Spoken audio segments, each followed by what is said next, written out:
বিরক্ত হওয়ার কোনো কারণ নেই। মহান আল্লাহর জন্য আমরা কাজ করে যাব, আল্লাহ আমাদের জন্য পৃথিবীকে প্রশস্ত করে দেবেন। সম্মানিত হাজিরিন, এই জমিনটা আল্লাহ রাব্বুল আলামিন আমাদের জন্য বিছানা করে দিয়েছেন, আর আকাশটাকে আমাদের জন্য ছাদ করে দিয়েছেন। যার কেউ নাই, পিতা নাই, মাতা নাই, ভাই নাই, বোন নাই, এত অসহায়, আল্লাহ বলছে যে আমার দুনিয়ায় গোটা জমিনটাই তো আমার, আর গোটা আসমানটাই আমার ছাদ, তুমি যে কোনো এক জায়গায় আশ্রয় গ্রহণ করো। সম্মানিত হাজিরিন, যেহেতু শ্রমিক দিবস, আমি শ্রমিকদেরকে নিয়ে কিছু কথা বলতে চাই। শ্রমিকদেরকে নিয়ে আমি কিছু কথা বলতে চাই। শ্রমিকরা সবচেয়ে বেশি আমাদের সমাজে লাঞ্ছিত, বঞ্চিত, নিষ্পেষিত, অসহায়ত্ব বরণ করে আছে শ্রমিকরা।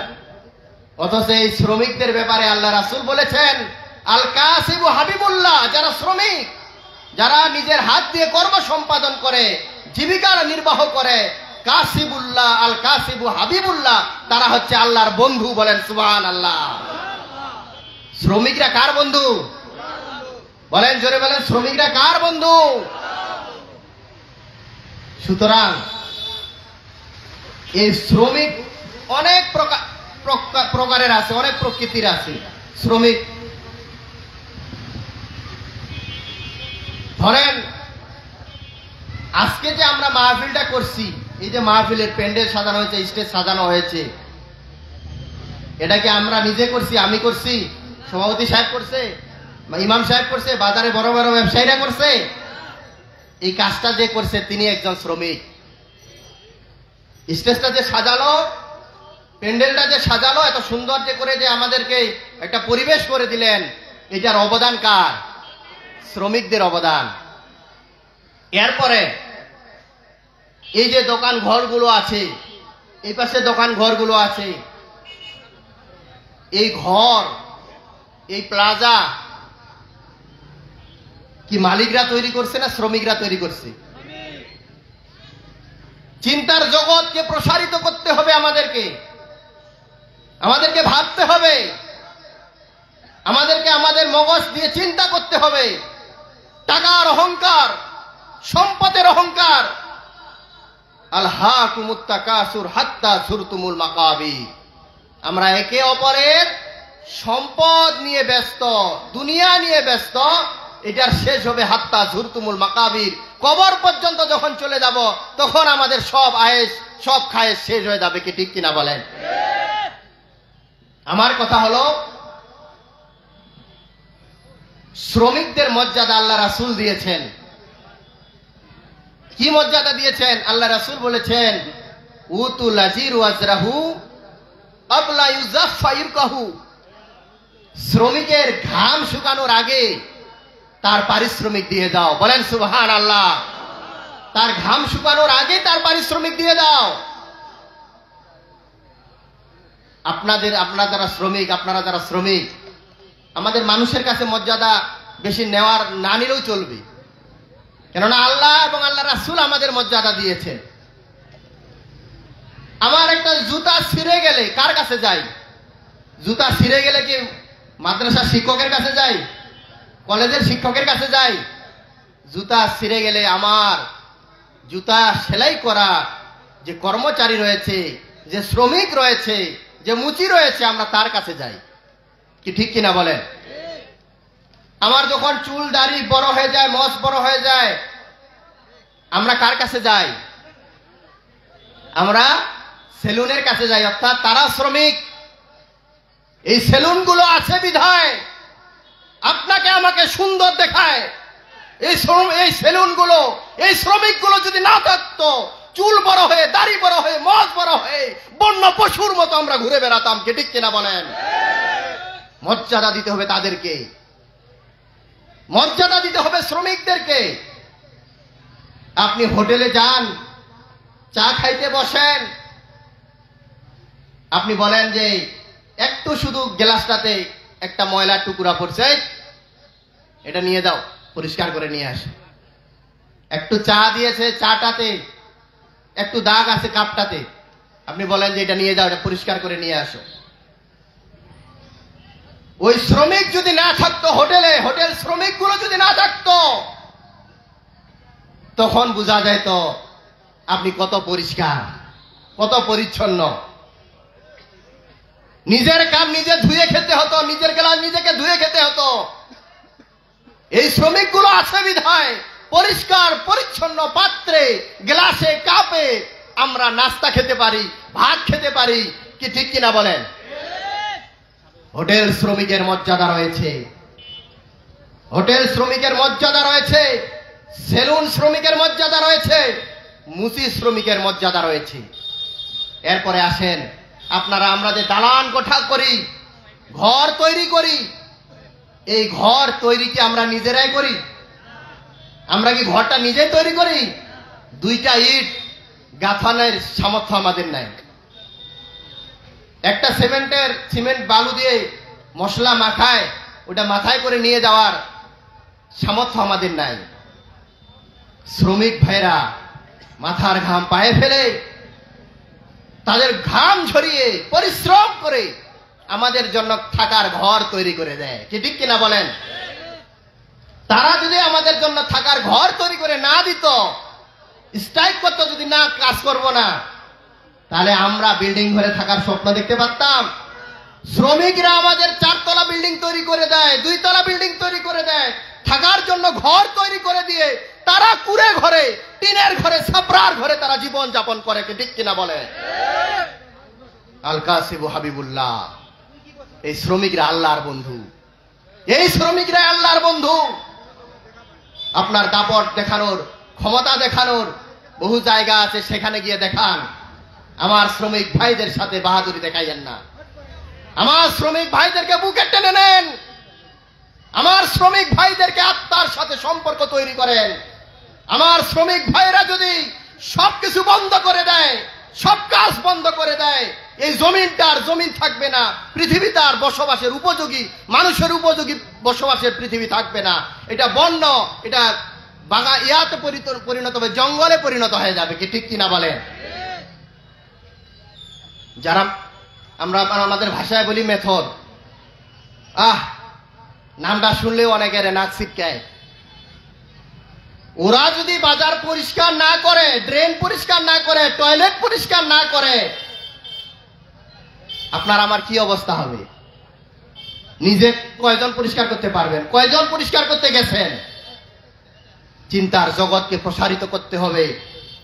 তারা আমাদেরকে পরিষ্কার পরিচ্ছন্ন করে দেয় বিধায় আমরা শান্তির সঙ্গে বসবাস করতে পারি, না হলে দুর্গন্ধে আমরা থাকতে পারতাম না। মর্যাদা দিতে হবে, বুঝতে হবে আমাদেরকে। আপনি নেতা, আপনি নাই বললাম যে কোনো দায়িত্বে আছেন, উচ্চপদস্থ, মন্ত্রী হোক, এমপি হোক, ডিসি হোক, এসপি হোক, চেয়ারম্যান হোক, মেম্বার হোক, যে পদে থাকেন না কেন, আপনি পাজেরো গাড়িতে ঘুরে বেড়ান, প্রাইভেট কারে ঘুরে বেড়ান, আল্লাহ সামর্থ্য দিয়েছে বেড়ান, আমাদের হিংসা নাই। যার যতটুকু সামর্থ্য আল্লাহ দিয়েছে ঘুরে বেড়ান, হালাল পন্থায় হলে হলো। কি ঠিক কিনা বলেন? এই পাজারো গাড়ি, এই প্রাইভেট কার, যখন আপনার টায়ার বাস্ট হয়, যখন আপনার মোবিল ড্রেন দেওয়ার প্রয়োজন হয়, তখন আপনি আমি কার কাছে যাই? নিজেরাই করি। টায়ার লিক হলে, টায়ার বাস্ট হলে, চেঞ্জ করার প্রয়োজন হলে নিজেরাই করি না, আমরা শ্রমিকের কাছে যাই। আমাদের কোনো না কোনো শ্রমিকের কাছে, মেকারের কাছে যেতে হয়। এই মেকার, এইভাবে ডাক দেওয়া যাবে না। এই মুচি, এই ভ্যানওয়ালা, এই রিক্সাওয়ালা, খবরদার! কোন শ্রমিককে অপদস্থ করার, অপমানিত করার, ছোট করে দেখার অধিকার আপনাকে দেওয়া হয় নাই। ওরা আছে বিধায় টুনিরা আসতেছেন, পঞ্চগড় যেতে পারতেছেন। ওরা আছে বিধায় বিপদের সময় হাসপাতালে যাচ্ছেন। ওরা আছে বিধায় আপনি এক গ্লাস পরিষ্কার পানি হোটেলে খেতে পারতেছেন। আমাদের এই শ্রমিকরা যতদিন সমাজে থাকবে, আমাদের সাথে তাদের সুসম্পর্ক বজায় রেখে চলতে হবে। তাদের সাথে আমাদের ভালোবাসা থাকবে, বন্ধুত্বপূর্ণ আচরণ থাকবে। কুরআনের নির্দেশ, আল্লাহ রাসূলের নির্দেশ। আমাদের কুলি শ্রমিক ভাইরা মাথার উপরে বস্তা নিয়ে ওঠায়, কুলি শ্রমিক ভাইরা দিনরাত পরিশ্রম করে, ট্রাক লোড দেয়, ধানের বস্তা, চালের বস্তা, ভারী মালামাল।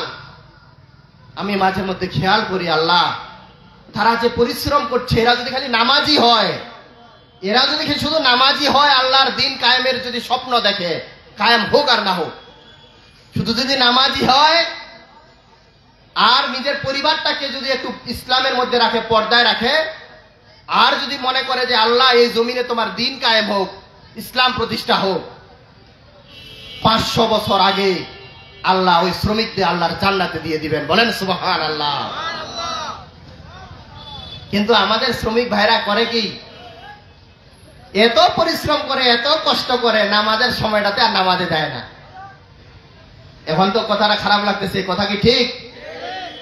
এত পরিশ্রম করে, এত কষ্ট করে, নামাজের সময়ে মালিকদেরকে বলে দিতে হবে, যারা আপনারা মালিক আছেন, ব্যবসায়ী ভাইরা আছেন, নামাজের সময় ব্রেক দিবেন, 10 মিনিটের জন্য আল্লাহ আপনার রিজিকটা বন্ধ করে রাখবে না।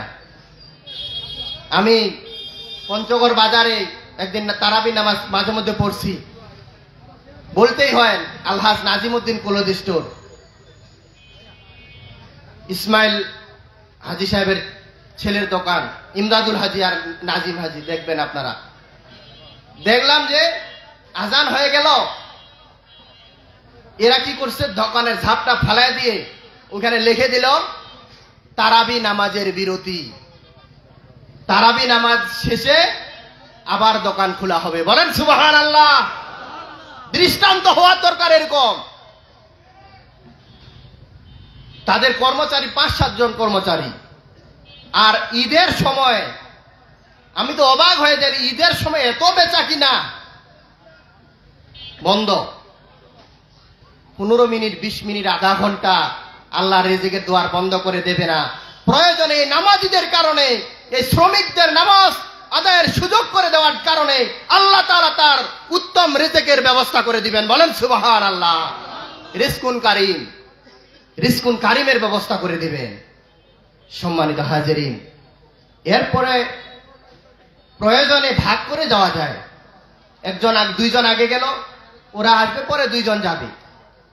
অনেক দোকানে তো বেশি লোকজন আছে, আমাদের তারাবি নামাজ এখানে 2টা জামাত হয়, একটাতে পড়তে পারলাম না, আরেকটাতে পড়লাম। এই সুযোগগুলো যদি আমরা করে দেই বা আমরা নিজেরা ওইগুলো যদি আমল করি, পরিবেশটা সুন্দর হয়।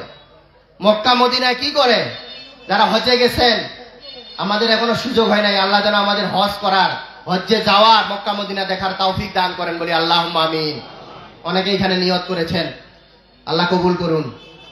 উনারা কি করে, যখনই আজান হয়ে যায় ঝাপগুলোও ফালায় না, দোকানের যে ঝাপগুলো আছে এগুলোও ফালায় না, একটা সুতা টানে দিয়ে চলে যায়। আর আপনার আমার এইগুলো দোকান স্বর্ণের দোকান, রৌপ্যের দোকান, হাজার হাজার, লক্ষ লক্ষ, কোটি কোটি টাকার সম্পদ, কেউ উল্টেও দেখে না। উল্টে দেখারও সময় নেই, নামাজে চলে যায় দলে দলে। নামাজে না গেলে বরং পিটায় নামাজে নিয়ে যায়, পুলিশ দাঁড়ায় আছে নামাজে নিয়ে যাওয়ার জন্য। আমরা এরকম একটি স্বপ্নের সোনার বাংলা দেখতে চাই, যখন আজান হবে দুনিয়ার কোন মানুষ আর বাইরে থাকবে না, দলে দলে আল্লাহর মসজিদ ভরে যাবে। বলেন আল্লাহুম্মা আমিন। এরকম স্বপ্ন আমরা দেখি কিনা? আমাদের নেতারা যদি এরকম আয়োজন করা শুরু করে, মাহফিলের আয়োজন যেভাবে শুরু করেছে, এরপরে যদি নামাজের কায়েমের ব্যবস্থা করে দেয়, তাহলে দেখবেন সমাজ সুন্দর হবে। আপনারা জানেন কিনা যে আল্লাহ তাআলা যে 7 শ্রেণীর মানুষকে আরশের ছায়ায় স্থান দান করবেন, এর মধ্যে 1 নম্বর হলো ইমামুন আদিলুন, ন্যায়পরায়ণ শাসক, ন্যায়পরায়ণ বাদশাহ, ন্যায়পরায়ণ জনপ্রতিনিধি, ন্যায়পরায়ণ শাসককে আল্লাহ তাআলা কিয়ামতের দিন আরশের ছায়ায় স্থান দান করবেন। বলেন সুবহানাল্লাহ। আমরা কথা না বলি, ঝগড়াঝাটি না করি, কোরআনের মাহফিল হচ্ছে, একটু ধৈর্য নেই, আমরা শুনি। যদি কোনো সমস্যা হয় কর্তৃপক্ষকে জানাবেন, আপনারা ওই পাশে আরো যান, সামনে যান, এই সাইডগুলোতে যান, অনেক মানুষ হয়েছে। আপনারা একটু সাইডে যান, একটু লোকগুলাকে দেখার সুযোগ করে দেন। কোরআনের মাহফিল হচ্ছে এটা, আলহামদুলিল্লাহ। টুনিরহাটে আজকে শ্রমিক দিবসে কোরআনের মাহফিল হচ্ছে, এত মানুষ হয়েছে। আল্লাহু আকবার, চিৎকার করে বলেন আল্লাহু আকবার, লিল্লাহে তাকবীর, লিল্লাহে তাকবীর। আল কোরআনের আলো, ঘরে বাইরে জালো, আল হাদিসের আলো, সব জায়গায় জালো। আমি মাহফিল কমিটিকে ধন্যবাদ জানাচ্ছি, তারা কোরআনের বাগান সাজিয়েছেন। কি দরকার আমার অমুক নেতার বিরুদ্ধে বলার, অমুক দলের বিরুদ্ধে বলার? কি দরকার আমার এখানে বসে রাজনীতি করার? দরকার আছে? আমার সবচেয়ে বড় রাজনীতি হলো মহাগ্রন্থ আল কোরআন। আমার সবচেয়ে বড় রাজনীতি হলো ইসলাম, ইনদাল্লাহিল ইসলাম। বলেন সুবহানাল্লাহ। আমার সবচেয়ে বড় রাজনীতি। সম্মানিত হাজিরিন, আমরা আমাদের এলাকার মানুষ একটু আগায় আসেন, এখানে বসা যাবে কিছু লোক, মনে হয় সামনে কিছু লোক মনে হয় বসা যাবে, একটা চট দিলে বসা যাবে মনে হয়। নাহলে চেয়ারগুলো ঢুকায় দেন, একবারে সামনের কাছে পর্যন্ত চেয়ার দিয়ে দেন, এখানে দিয়ে দেন, চেয়ার দিয়ে দেন। আল্লাহ আমাদের কবুল করুন, জোরে বলেন আল্লাহুম্মা আমিন। আপনারা সবাই একবার দরুদ শরীফ পাঠ করেন তো, একবার দরুদ শরীফ পাঠ করলে আল্লাহ 10 বার রহমত নাজিল করেন। বলেন সুবহানাল্লাহ। করেন আল্লাহুম্মা সাল্লি আলা মুহাম্মদ ওয়া আলা আলি মুহাম্মদ কামা সাল্লাইতা আলা ইব্রাহিম ওয়া আলা আলি ইব্রাহিম ইন্নাকা হামিদুম মাজিদ। আল্লাহুম্মা বারিক আলা মুহাম্মদ ওয়া আলা আলি মুহাম্মদ কামা বারাকতা আলা ইব্রাহিম ওয়া আলা আলি ইব্রাহিম ইন্নাকা হামিদুম মাজিদ। মাহফিল কি চলবে? কোরআনের আলোচনা কি চলবে? আমরা কি কেউ ডিস্টার্ব দিব? মনে রাখবেন, এটা কোরআনটা সামনে নিয়ে আমরা কথা বলছি। আমি তো গুনাহগার, আমি অধম, নাদান, ছোট্ট মানুষ, ক্ষুদ্র মানুষ। আমি মনে করি আল্লাহ আমার যতটুকু সম্মান দিয়েছেন, যতটুকু ইজ্জত আল্লাহ আমাকে এই বয়সে দিয়েছেন, তার সিংহভাগ ইজ্জত সম্মান দিয়েছেন এই কোরআনের কারণে। বলেন সুবহানাল্লাহ। বলেন আল্লাহুম্মা আমিন। কোরআনের মাহফিলে কথা বলছি, অনেক জায়গার অনেক মানুষ অবাক। মানুষগুলো আমাদের জন্য দোয়া করে, আমাদের সুনাম করে। জানাজায় গেলাম, আমি যে হাফিজাবাদ ইউনিয়নে, পাশের ইউনিয়নে মানুষগুলো আসে, মুসাফা করতেছে, চা খাওয়ানোর জন্য ব্যস্ত। আমার বড় ভাই সহ গেছিলাম, আবু সাইদ ভাইয়া সহ। কত মানুষ যে আমাদের দিকে কাছে আসতেছে, পরিচয় পাচ্ছে, খুশি হচ্ছে। আসলে আমাদের ভালোবাসাটা কার জন্য বলেন তো? আমাদের ভালোবাসা আল্লাহর জন্য। রাগ ও ঘৃণাগুলো তাও আল্লাহর জন্য। আমাদের ভালোবাসা সবই যেন হয় মহান রবের জন্য। আমাদের ভালোবাসা সবই যেন হয় মহান রবের জন্য। রাঘব ঘৃণাগুলো তাও যেন হয় প্রভু শুধু তোমার জন্য। বলেন সুবহানাল্লাহ। আমি শুধু এতটুকু আপনাদের উদ্দেশ্যে বলতে চাই, আল্লাহ তাআলা আমাদেরকে সৃষ্টি করেছেন, লাকাদ খালাকনাল ইনসানা ফি আহসানি তাকবীম। চমৎকার ভাবে আমাদেরকে আল্লাহ তাআলা সৃষ্টি করেছেন, সুনিপুণ ভাবে, বিজ্ঞান ভিত্তিক। আল্লাহ তাআলা আমাদেরকে দয়া করে, মায়া করে সৃষ্টি করেছেন। চিৎকার করে বলেন সুবহানাল্লাহ। সূরা বালাগ 4 নম্বর আয়াত, আল্লাহ বললেন লাকাদ খালাকনাল ইনসানা ফি কাবাদ। আমি মানুষকে কঠোর পরিশ্রমের মাধ্যমে, কঠোর পরিশ্রমী করে মানুষকে আমি সৃষ্টি করেছি। সুবহানাল্লাহ বলবেন না? কাবাদ শব্দটা বলেছেন যে কঠোর পরিশ্রমের মাধ্যমে সৃষ্টি করেছি। আমরা কি করি? আমরা যারা যত পরিশ্রম করে, আমরা মনে করি যে এত খাটে, এত কষ্ট করে, এত পরিশ্রম, কিন্তু পরিশ্রমই আপনার সৌভাগ্য এনে দেয়। ইসলাম আপনাকে অলসতা শিখায় নাই, ইসলাম আপনাকে কার্পণ্যতা শিখায় নাই। কৃপণ লোক নিজেও খায় না, অপরকেও খাওয়ায় না, এটা একটা প্রধান বৈশিষ্ট্য। আরেকটা হলো নিজে খায়, অপরকে খাওয়ায় না, এটা হলো 2 নম্বর বৈশিষ্ট্য। 3 নম্বর বৈশিষ্ট্য হলো অপরকে খাওয়ায়, নিজে খায় না। বুঝা গেছে? এরকম কৃপণ হওয়া যাবে না। কিরকম? যে নিজেও খায় না, অপরকেও খাওয়ায় না, আর নিজে খায় অপরকে খাওয়ায় না, আর অপরকে খাওয়ায় নিজে খায় না। এই গুণগুলো অর্জন করা যাবে না। ইসলামের মধ্যে 2টা কাজ উত্তম, তুকরিউস সালাম ওয়া তুতঈমুত তাআম। তুকরিউস সালাম মানে অপরকে সালাম দেওয়া। আপনি চিনেন না চিনেন সালাম দিয়ে যান। একদিন আমি দিনাজপুরে গেছি, একটা এলাকায় ঢুকছি, তো আমি সালাম দিচ্ছি, এটা অনেক আগে, চেয়ারম্যান হওয়ার অনেক আগে। তো আমি যখন সালাম দিচ্ছি, এখন কিছু দূর যাওয়ার পর একদল মানুষ আমাকে বললো যে আপনি কি নির্বাচনে দাঁড়াবেন নাকি? আমি কই আমার বাড়ি পঞ্চগড়, আর এখানে আসে আমি নির্বাচনে দাঁড়াবো কেন? এই কথা বললেন কথা, আপনি তো সবাইকে সালাম দিচ্ছেন।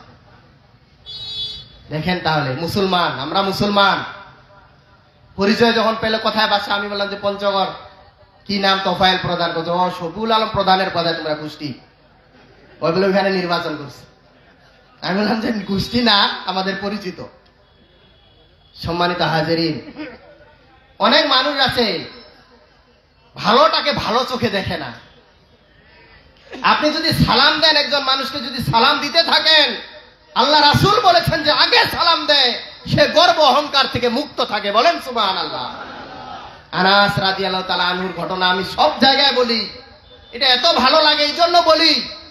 10 বছর আল্লাহ রাসূলের খেদমত করেছিলেন হযরত আনাস, একজন সাহাবী, আল্লাহ রাসূলের খাদেম ছিলেন।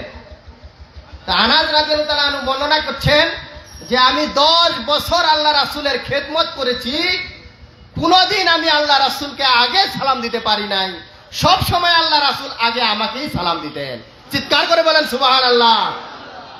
আর আমরা তো বিবিদেরকে সালাম দিলে লজ্জা লাগে, হয় মুখ সালাম দিবি, মানে মুইয়ক সালাম দিন, হয় মুখ দিবি।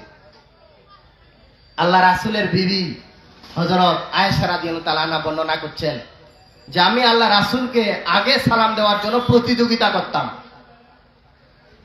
কারণ আল্লাহ রাসূল এমন একজন নবী, তাকে যদি কেউ অনুসরণ করে, আর কোন নেতার আদর্শ অনুসরণ করার দরকার নাই, সে সোজা আল্লাহর জান্নাতে চলে যাবে।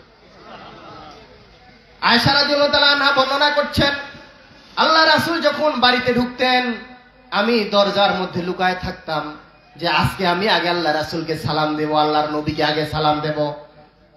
দরজার পাশে লুকায় থাকতাম। আমি দরজা থেকে বের হতে না হতেই আমার প্রিয় রাসূল আগেই সালাম দিয়ে দিতেন, আসসালামু আলাইকুম ইয়া আহলাল বাইত। বলেন সুবহানাল্লাহ। তাহলে ওই পরিবারে শান্তি থাকবে না, থাকবে কোন পরিবারে? আপনারা তো এত কিছু খবর জানেন না, আমরা এখন যতগুলো জানি। আজকে শ্রমিক দিবস বন্ধ, সবকিছু বন্ধ, কিন্তু অভিযোগ আমার কাছে আসা বন্ধ হয় নাই। সকাল থেকে কতটা যে অভিযোগ আসলো, আমি বলছি আজকে আমি কোথাও যাব না। কারণ সকাল থেকে শুরু করে এই এখন এইখান থেকে বর্তমান মানে 6 নম্বর বক্তৃতা হচ্ছে আমার, 5 নম্বর না 6 নম্বর। বিভিন্ন জায়গায় কথা বলি, আর আমি যেখানে কথা বলি সেখানে কুরআন হাদিসের রেফারেন্স দিয়ে কথা বলার চেষ্টা করি। এগুলো আমার দলিল হয়ে থাকবে। মানুষ মরে যাবে, রেখে যাবে স্মৃতি। মানুষ মরে যাবে, আমলনামা তার চলতে থাকবে। কিভাবে চলবে? এই যে হক কথাগুলো বলছি, কুরআনের কথাগুলো, হাদিসের কথাগুলো বলছি, আল্লাহ তাআলা শুকরিয়া, জাযাকাল্লাহ। আল্লাহ তাআলা আমাদের যেন এই কথাগুলো আমল করার তৌফিক দান করেন বলি আল্লাহুম্মা আমিন। আচ্ছা, আমি একটা অনুরোধ করতে চাচ্ছি।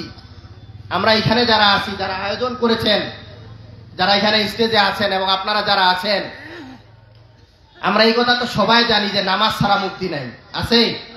তা আমরা কি সবাই নামাজি হতে পারি না? আমরা সবাই নামাজি হতে পারি কিনা? এটা কি খুব বড় কঠিন কাজ?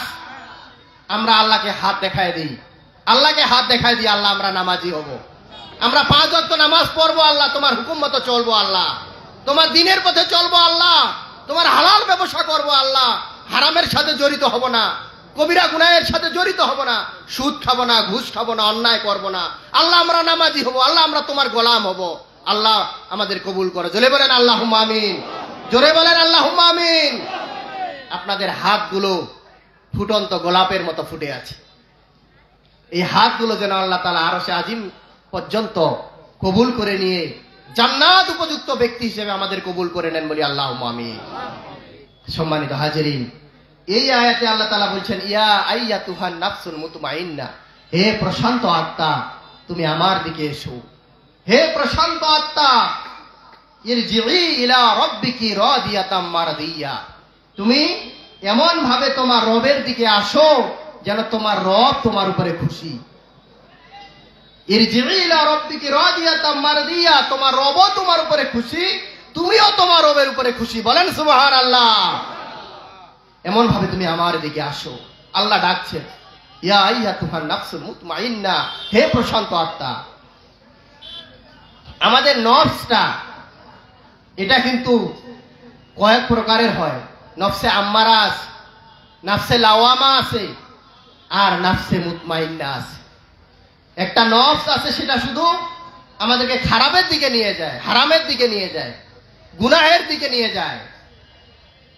আর আরেকটা নফস আছে একবার ভালোর দিকে একবার খারাপের দিকে, একবার ভালোর দিকে একবার খারাপের দিকে।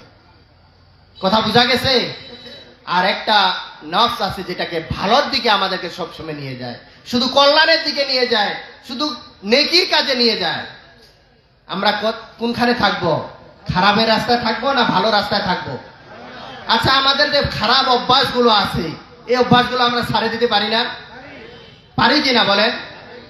আমি এখন এইখানে আপনাদের কাছে ওয়াদা নিচ্ছি না, কারণ আল্লাহ আপনাকে বিবেক দিয়েছেন। আপনি 2 রাকাত নামাজ পড়বেন, আপনি 2 রাকাত নামাজ পড়ে উজু করে, সুন্দর করে উজু করে 2 রাকাত নামাজ পড়বেন।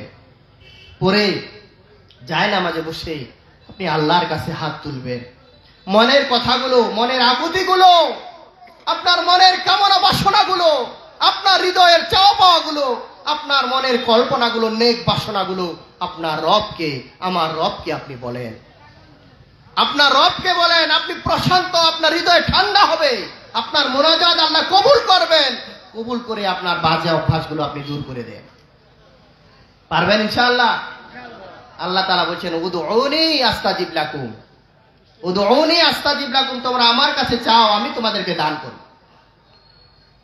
একটু আগে ইমাম সাহেব বলার চেষ্টা করেছেন যে আমরা বৃষ্টির জন্য দোয়া করছি, দোয়া কবুল হয় না। এই দোয়াটা তো 3টা স্তর দোয়া। একটু কালেমা পড়ে, লা ইলাহা ইল্লাল্লাহ, লা ইলাহা ইল্লাল্লাহ, লা ইলাহা ইল্লাল্লাহ পড়েন।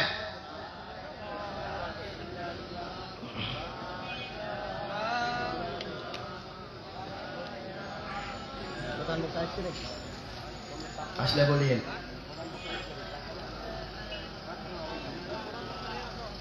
জি আলহামদুলিল্লাহ। সম্মানিত হাজিরিন, যেহেতু 10:30 বেজে গেছে, আমি জানি কোথায় সারলাম। হ্যাঁ, দোয়া। এই দোয়াটা আপনার কবুল যদি না হয়, 3টা স্তর। একটা হলো আল্লাহ তাআলার কাছে যখনই বান্দা চায় আল্লাহ কবুল করে নেন। বলেন সুবহানাল্লাহ। বলেন, এই বিশ্বাস, ইয়াকিন থাকতে হবে, এই ঈমান থাকতে হবে। আপনার যখন আল্লাহ তাআলার কাছে আপনি দোয়া করবেন আল্লাহ কবুল করে নেবেন। একটা দোয়া সাথে সাথেই কবুল করেন। আরেক প্রকারের দোয়া আছে একটু দেরি করেন, একটু দেরিতে কবুল করেন। অধৈর্য হবেন না।